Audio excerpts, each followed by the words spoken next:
Welcome back. My name is Jason Salyer, and this weekend is all about getting out into the woods, getting out into the backcountry here, and seeing if a handful of relatively experienced outdoorsmen could potentially live off of the land, or is it just some, make-believe illusion that you can bug out and head out into the woods and make do. If we should need it, I have a first aid kit. This is pretty comprehensive, and it is going to be in the very top of my pack. So if we should need a first aid kit for whatever it may be, it's going to be right here. I have a GPS right here. It's off right now, but I'm going to turn it on. And it has an SOS button here on the side. All you do is pull off the cover, hold down the SOS button, and it'll tell you what to do. Pretty much it prompts you. So the idea is to kind of work together, right, to gather foodstuffs. We all kind of have an element of the stew pot, right? But whatever we can gather, whatever we can kill, we're going to add to that stew pot for the group, for the well-being of everybody. And if we can get enough stuff to, fill our bellies, awesome. If not, we've learned something. Maybe we come away out of the woods with a little bit more knowledge of what we didn't know coming in. It's going to be about 4 to 5 miles we're going to walk, and then we'll find ourselves basically a base camp to set up. And whatever shelters you guys have, we get that stuff set up, arranged, and then we'll hunt this evening probably, as long as we make it there before it gets too dark. A little bit late start today, but if we can get that set up and do a little bit of hunting this evening, we'll have something to chow on this evening. If not, that's okay too.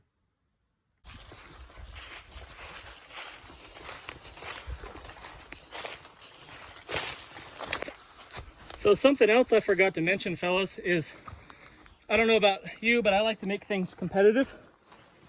So I'd say it'll be quantity if it's all small game, but clearly if somebody kills a deer, they'll be the winner. They'll be the winner, and whoever wins is most likely going to be receiving a prize of rival dispatch. So, woohoo! So challenge accepted.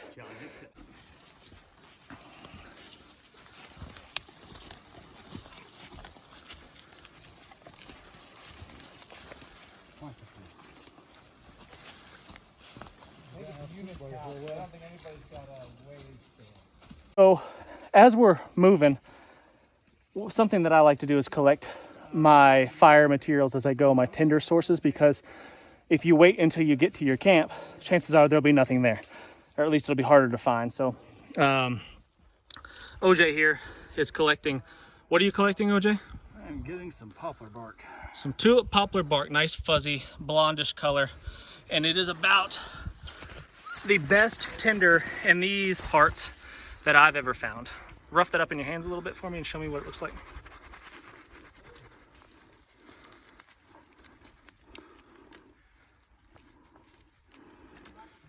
Perfect.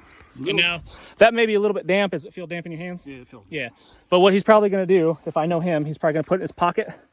And by the time we get to our camp, his body heat, as long as he doesn't sweat on it, I guess, his body heat will dry it out enough to be viable tinder by the time we get to our camp.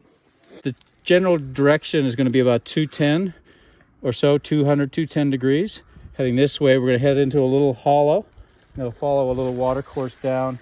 It's called the South Fork of the Jacks River.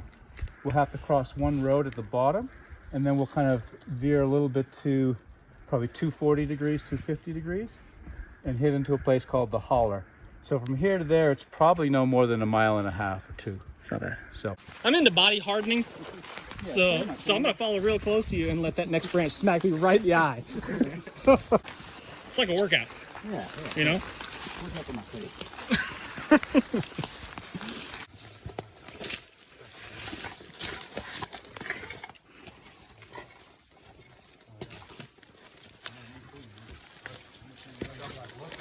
So just take it, just tear it off of there in as long a strips as you can. And then even if it's wet, stick it in your pocket. And by the time we get there, it'll probably be dry enough to take a spark. Well, this evening it'll probably be dry enough. If we had a snare wire and we're trying to get a squirrel, this is a little squirrel midden. So they come and feed. They're probably, some trees here must have some active pine cones. But that log there, the squirrels don't like to jump on the ground. They like to be on logs. So this is probably his run coming down that old log. Eats here, then you can see here he's got scrapes on this little mossy bit. He probably runs up this tree and comes down. So you'd probably set a snare here. You'd use a something a little bit longer than that, you would set it so it makes it easy for him to access the tree. They tend to be path of least resistance. Find something here, and then you set the snare on here, offset, they run up, and they basically fall off and hang themselves on the branch. Which is fairly effective. It's effective. Yeah. As long as you set them right. The terrain around here is pretty rough. I'm a fairly fit individual, not too bad. And climbing the mountains for me is pretty tough. And carrying a bunch of water with me I'm not going to do it, because luckily where we live, there is literally water bubbling out of the ground everywhere you go. All you have to do is find basically a draw, a depression, and you can find a spring head. And this right here, this crystal clear flowing water, if I walked up this about, I would say, less than 100 yards, I would find the spring head where the water comes directly out of the ground, and you can drink that 100% without question, and you will not get sick. It's crystal clear, perfectly clean, no bacteria, nothing like that in it. So good to know you don't have to carry as much water as you would if you lived in like a desert type climate, and that sucks. Yeah, that's true. Yeah, if we were near society, near civilization, the water could be tainted with all kinds of who knows what fertilizers and all that kind of stuff, and then filtering it would be a necessity. Around here, I wouldn't even need to carry a water filter, wouldn't need to carry a water bottle of any sort. I could fill up my belly out of that little stream here, and look, the water goes away again. Look at that. So here's the flowing stream, little branch, as we call it around here, little branch, and it disappears underground again and goes away. And it'll pop back out somewhere over there. And this would be an awesome place to put a still if you were interested in something like that.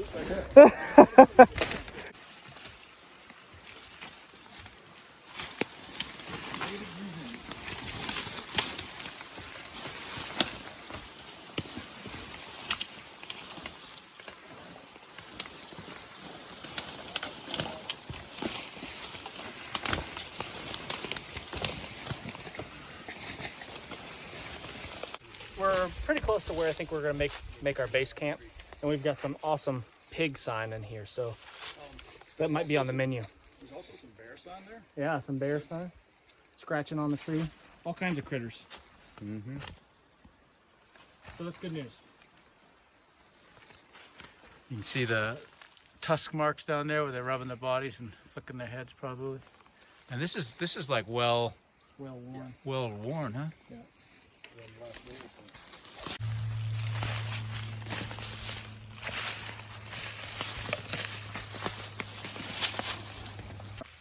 So I think we're gonna call this base camp because it's as good as any. We've got lots of kindling ready to go.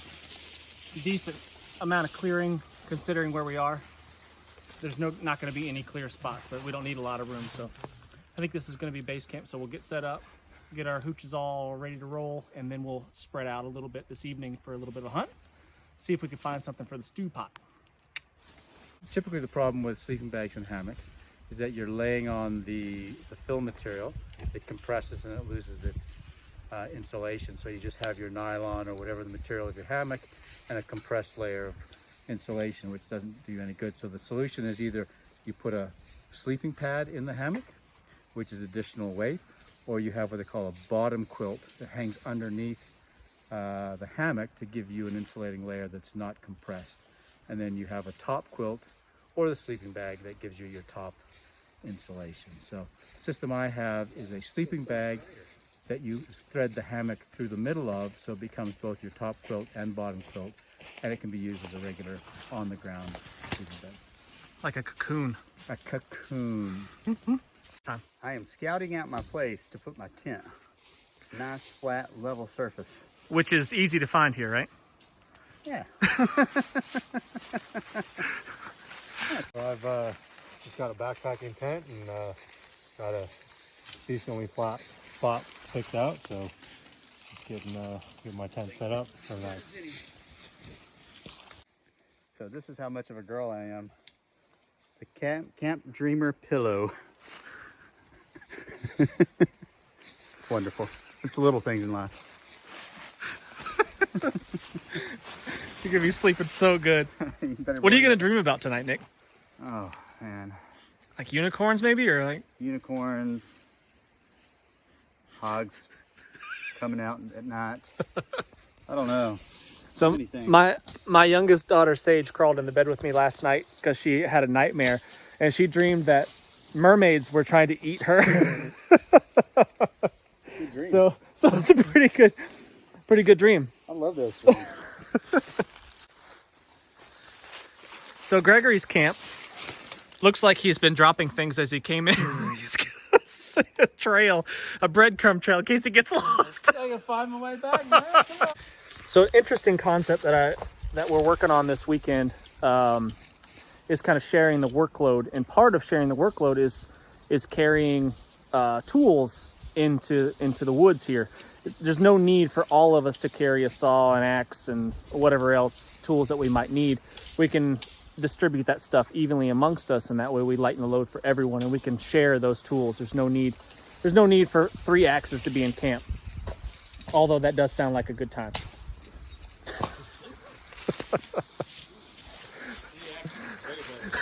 That's right.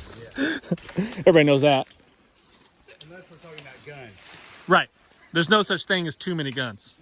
I sleep the best, so I just like to walk around through the woods, you know.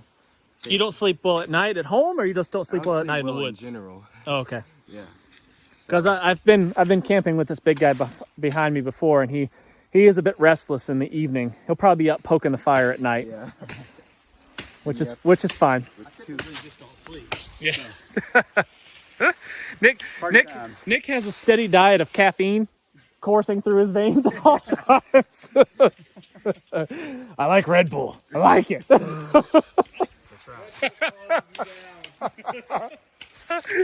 go. Just regular REI brand. That's a very pretty tent, Nick. It's a pretty tent. Look how geometric it is. I mean, it's just like a. Look at that. It's all about the looks. That is nice. It's all about the looks. You know, I haven't slept in a tent in years. Well, it's a 2-person, so. Well, can I come in? Come on. Can I share your dreamy pillow? It's a type 2-person, but Well, we'll snuggle. nonetheless. We always have this argument, and it's always hard to clarify and always hard to agree upon who gets to be the big spoon and who gets to be the little spoon. What do you prefer, Nick? Oh man, that's a tough Are you a big question. spoon guy or a little spoon? I like to, just like everything in life, I like to mix it up. Yeah. I like to mix it up. Well, to be honest, I like the little spoon because I like to be held. It's warmer. Yeah. You know? I'm not one to. I'm setting me up a bed here for the weekend. I didn't want to bring a mat because of the extra weight of it. And this is just some material I've got here in the woods I can use without having to carry in. Does water run uphill or downhill? Downhill. And if you've got a saggy ridge line, where's it going to drip? Right here at the lowest point, right? It's going to want to run this way, and it's going to drip off right on top of you and get you wet, right? Not that it's probably going to rain tonight, but it will tomorrow. Almost surely we're going to get wet tomorrow. So this needs to be very tight. And I showed you how to do a trucker's hitch, right? Yeah. But you don't remember? Okay, so let's do that. Now, once you got it tight, pinch this. Yep, and you're going to tie a half hitch right there. Yeah, so as far as tinder goes, grapevines are good too. Not the best, but you can get some of the stringy fibrous stuff off of the outside of the grapevines, and that will work as a tinder source. Tops of dried flowers and things like that are all good to add to it. A mixture of all kinds of different things is what you're looking for on a tinder bundle.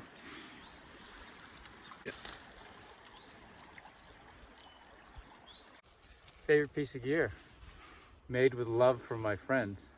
Local Georgia boy, Ledford Foundries, makes the knife. He makes anything you want, so I designed the shape. What's unique about this one is it is a Asian bevel. So if you look on this side, there is no bevel. It's a completely flat piece of steel. So it's a single edge, which means it's either a right-hand knife or a left-hand knife. This is a right-hand knife, so no good for you, Jason. But what it's simple about it is it's only one single bevel to sharpen, whether it's on a stone, and it keeps a very good edge. The Kydex sheath that the cameraman made for me. And what's great about it, first of all, it fits beautifully. And then the inevitable, you don't want to take everything else off your belt. So this one, it's, what is it? A tech Brad? lock. Tech lock. And so you can actually insert it onto your belt where you want it, take it off without having to take off your belt and your holster and everything else you got. One of the advantages of the single bevel is that it's got a very abrupt edge. So when you take something like this, as long as you get it on the flat side, it just goes right through. As opposed to a 45 bevel, it has to take, basically that wedge comes out, and this is a straight edge with a single bevel, so it catches and it cuts very easily. Would you say it's due to science that makes it cut so well? You know, it's definitely science. Can you make one for this now? I can do anything.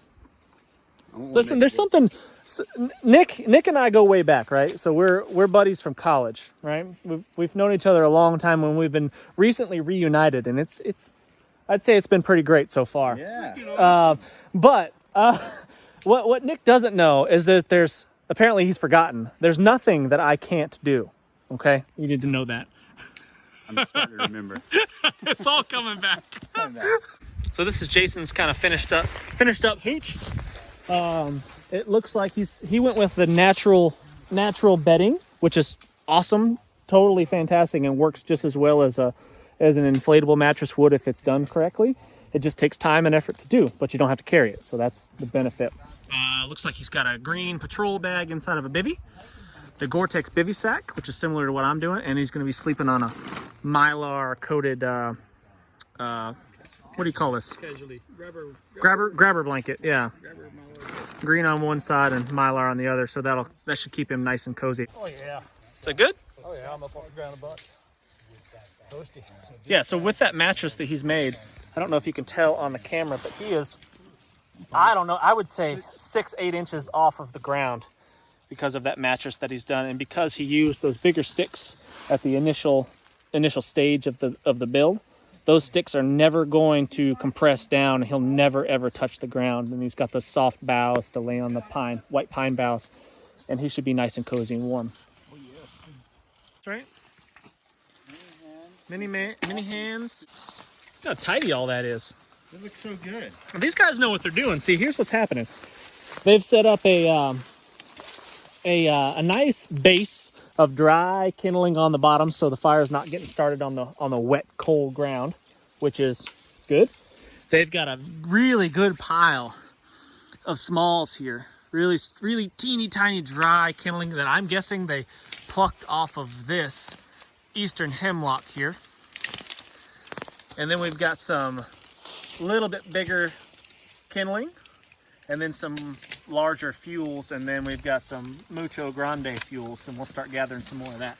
Since it is getting a little bit later in the day, I say at least 2 of us should head off and try to kill something, if you guys think that's a good idea. 2 of us head off into the woods and see if we can get some meat for the stew pot tonight, and then the rest of us can gather up some firewood that'll probably last us the whole weekend, and then we'll go, the rest of us can go hunt. Does that make sense? Does that sound like a plan? So Chris has never used a ferro rod before. I mean, he might have struck it a couple times, but he's never actually started a fire, right? With a ferro rod, so okay. There's ways to cheat with a ferro rod, if you want to call it cheating. Making it easier, doing the smart thing is to bring some like cotton and Vaseline tinder ready to go, good stuff, like this. OJ's got some in his wallet, already wadded up. All we have to do is kind of unravel that from the plastic, and then you can fluff it up, and it makes it super, super easy. Dummy proof, basically. But it's good to learn the way to do it properly without that, if you just have a ferro rod and nothing else. So the key is to have proper preparation. And if you don't have proper preparation of your tinder, you will never get a fire going, or at least you're gonna have a really, really hard time. So he's close. He's almost got it, just like that. But what I would do is I would take it a step further. So Chris, take this, and what you're gonna do is you're gonna take it in your hands and do it over the top of the fire here. And you're gonna take it like this, and you're gonna rough this stuff up. If there's anything really wet in there, let's get it out. Like that is really wet, and we'll save that for tomorrow. This feels pretty good. I would take this and rough it up really good and get it as fine as you can, and any dust is gonna fall here, we'll collect that. Yeah, just rub it together. Get it really nasty and tore up. And See that dustiness? Like that's good. That's a good thing. And just doing this process is going to dry it out as well. All right, now gather up all that and turn it into a nest. That's it. There you go. Now that you have your nest, take the stuff that's all fallen down and put it in the nest. The really loose, dry stuff, really light, dusty nests, like that. Yeah, right there, that really fine stuff. And the big stuff that's left over, you can just cradle underneath it. I'm gonna anchor this down like that. That doesn't move. And I use the whole ferro rod, as much of it as I can, and pull that away. You see how it's sending the sparks downwards? If I do this, I'm gonna whack all that and send it flying and screw everything up. Yep, that's it. Okay, so now, once you get this lit, what I like to do, as soon as it gets lit, you take this and you just kind of turn it upside down a little bit because the flame's gonna wanna come up. And if you just like the top, it might just go out. So you just take it like this and you gently roll it over on itself. And then you take your littles and have those ready to go. So once you get that lit, you're gonna take your twigs and lay them across this like that. With me? Yep. Okay, cool. Go for it. No pressure. Everybody's watching you and you're being filmed. So don't mess this up.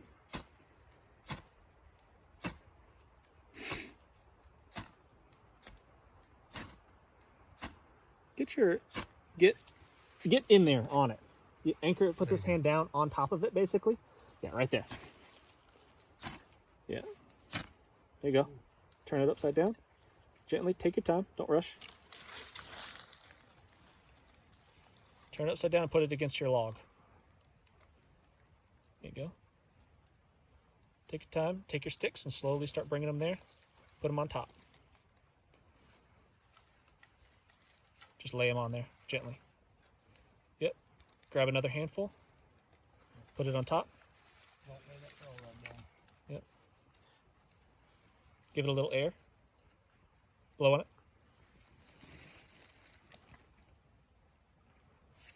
Blow under it. Put some more sticks on it. Blow on it.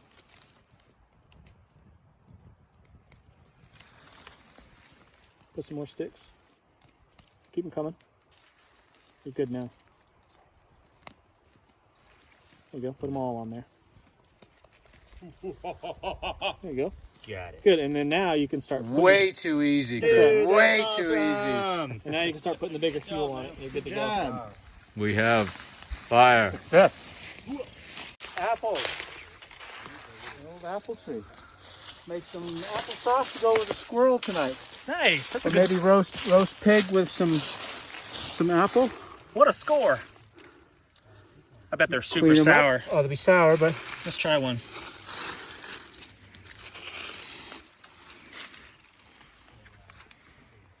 oh, they're beautiful. They're good? Sour as. Oh, yeah. Super sour, but if you cook them, that's going to be awesome. Ooh, we got oatmeal in the morning. Oatmeal, applesauce and oatmeal. We got oatmeal in the morning. This is a big score right here. Like a knucklehead, I had the tripod to my camera strapped to the outside of my pack. I know better, but I just figured it'd be nice to have it easy access, and I lost the thing. So I apologize for all the shaky footage this weekend. I'm backtracking a little bit to see if I can find it, but as I'm doing that, I'm finding this highway of a pig trail, which is good news for us. We might be eating some piggies here in the near future. All right, so we've got camp set up. We've got fire started, and there's a couple hours of daylight left. So myself and one of the other guys came out to hunt the last couple hours of daylight. I have chosen to bring my 30-06. I've set up on this clearing that out here. It's about the size of a football field. I'm hoping something will come up out of the bottom there on the far side. got the wind in my face and kind of tucked back against some deadfall. So hopefully something will work out tonight. Keep you posted. Try to stay on top as long as you can, and I'm using my whole hand. You see that? And that means I'm getting a lot of revolutions, a lot of RPMs, and I don't even start going down the spindle until I see some smoke. And I'm thinking that I'm probably not going to see smoke because I think that this wood is too hard. That's the hemlock, and I've never tried hemlock before, but I don't think it feels too hard. But it's still good to practice the technique on this stuff. Crafting stuff too. Yeah, Gregory grew up in like the bush of Canada, you know, and like That's pretty yeah, intense. he used to teach wilderness survival in the Amazon too. No way. He was a missionary. Oh wow. Yeah, He was a missionary? He's got some street cred. Yeah. Yeah, I gotta watch my language. Yeah. No, Greg. Here's the thing, like meeting Gregory is one of the greatest blessings of my life. Like, no exaggeration. He's the kindest, most generous. He seems like it. Down to earth guy. Like, he's awesome. Yeah, he's super good dude. He would give you the shirt off his back right now. Like no questions asked. He's super so Canadian. He is so Canadian.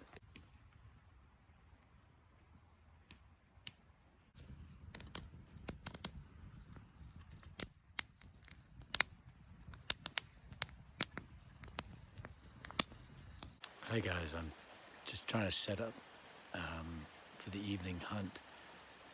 There's a pig wallow just across the creek from where I'm positioned up under these little willows and trees here.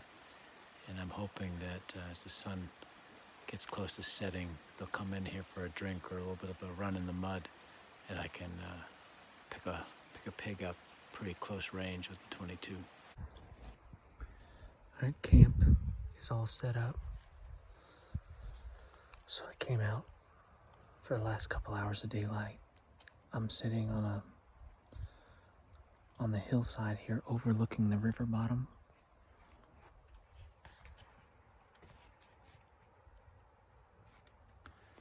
And there's a game trail running right down through there. So if a pig should come through, awesome. If not, hopefully a squirrel or something hops on by. Rabbit, whatever is in season, is fair game. Anything? See anything? Smell anything? I saw a couple of woodpeckers, and that's about it. I had a couple of woodpeckers. Yeah. See anything? Nothing. I don't think there's any game in these woods. Yeah, we just been causing a ruckus, getting set up and stuff. I think we'll have better luck tomorrow. I think tomorrow morning will be a good time.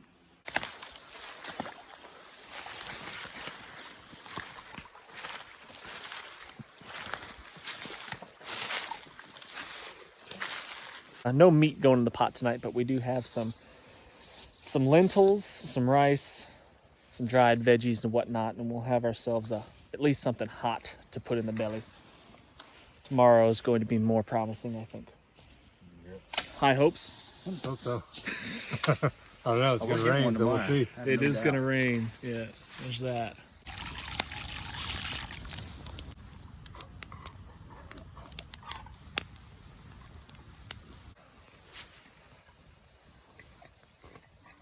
Oh, sorry, did I get you on your fingers? Yeah, man, you're good.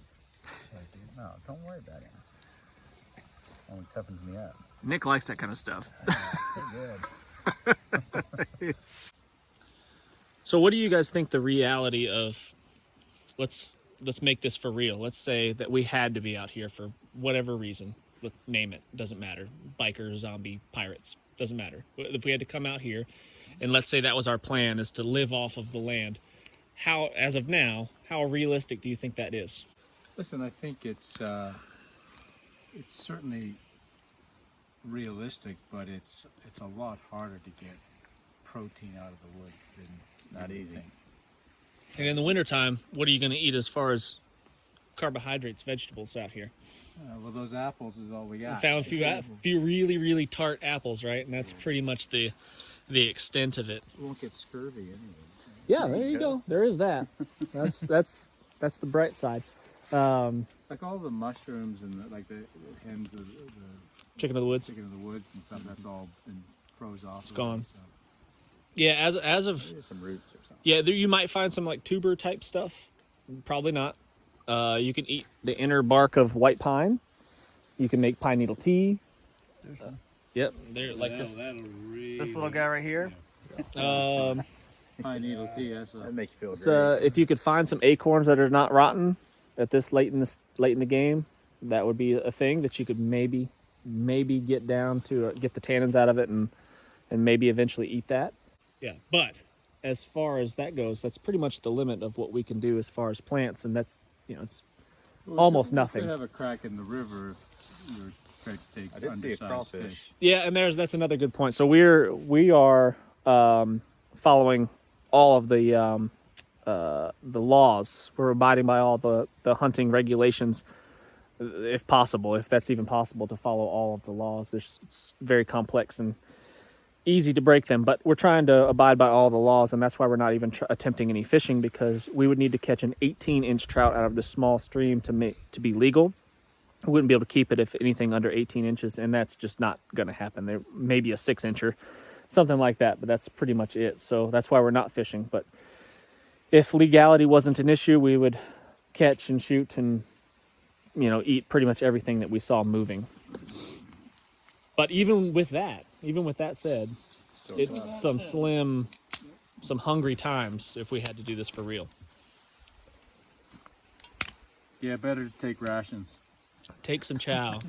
Should have listened to that guy that told me to take the MREs. That's right.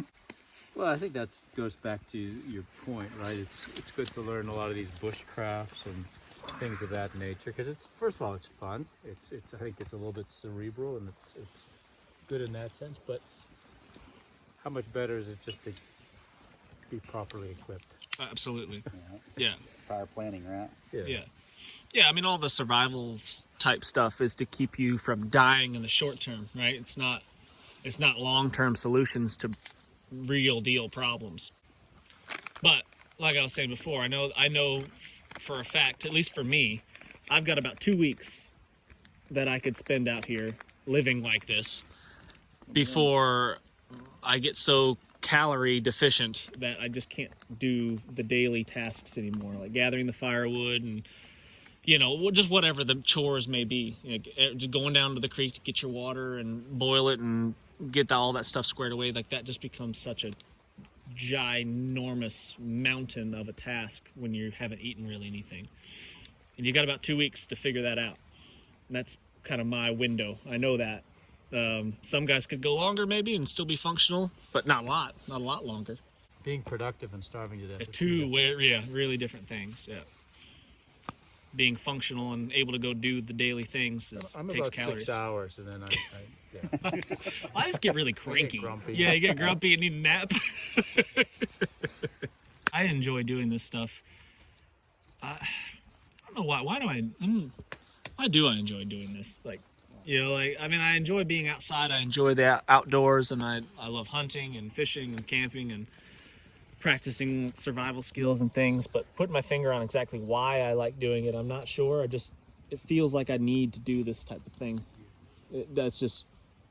I don't know. It's hard to describe it because it's uncomfortable, right? I mean, you're a little bit cold, you're a little bit wet sometimes, you're hungry, you're tired, but it just seems like something that's part of me, and Yeah. I think we're born to do that. yeah, to struggle and endure a little bit, right? Not sit at an office typing on a computer. No. That's a bummer. Yeah. That's why we have to drag Gregory out of Miami whenever we can. I get out reasonably frequently, guys. No country bumpkin like you folks. Careful, your carpal tunnel from typing so much will flare up. Take it easy. We don't want that to happen. Put up with you again? So just like we divvied up the tools, we divvied up rations as well. So one guy was responsible for rice, one guy was responsible for vegetables, one guy was responsible for lentils. Gregory was responsible for the most important ingredient of the whole adventure, and that's the coffee. And Pretty Joe coffee. Pretty Joe Pretty coffee, Joe coffee. and he did not fail us. He came through.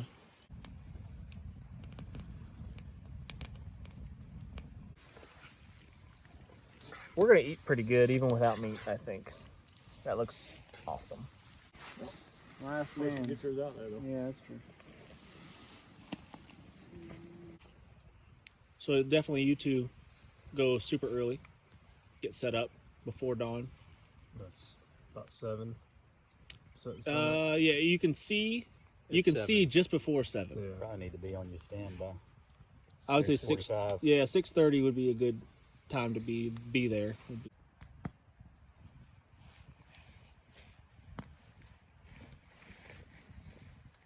Spider there. Yeah, I could see his eyes from way back there. His tiny little eyes glowing. Mm-hmm. So we're gonna do a little night hunt. I'm just gonna take a walk over to the to a clearing and see what we can see. If we see any eye shine that looks edible, we'll shoot it. Try. That's right. That's exactly right. All right, so I've got eye shine. Right. Can you see where the center of my light is? See that tree? Mm-hmm.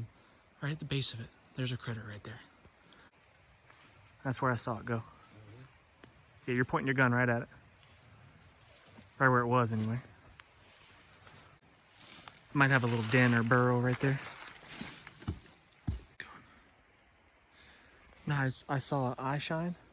Sorry, I'm blinding you. I saw an eye shine, and then I saw it blink. So I was like, oh, that's definitely something. Then I saw it hop. So I think it was a rabbit. So here's what I think we should do, guys. I think we should hit the field and just make a circle, nice and slow, with white light, and just look for shine. Walk the perimeter of it. Yeah, just look for shine. If you see shine, figure out what it is. So getting out at night is a pretty cool experience. Most people don't ever do. That's because it's scary. Can't see anything. But if you go out at night, you can see all kinds of critters and look for their eye shines. In the summertime, I like to do a lot of frog gigging, and it's a blast because not only hunting the frogs is fun, but you can see owls, other birds, possums, raccoons. I saw a mink once when I was frog gigging. All kinds of cool stuff comes out at night that you would ordinarily miss.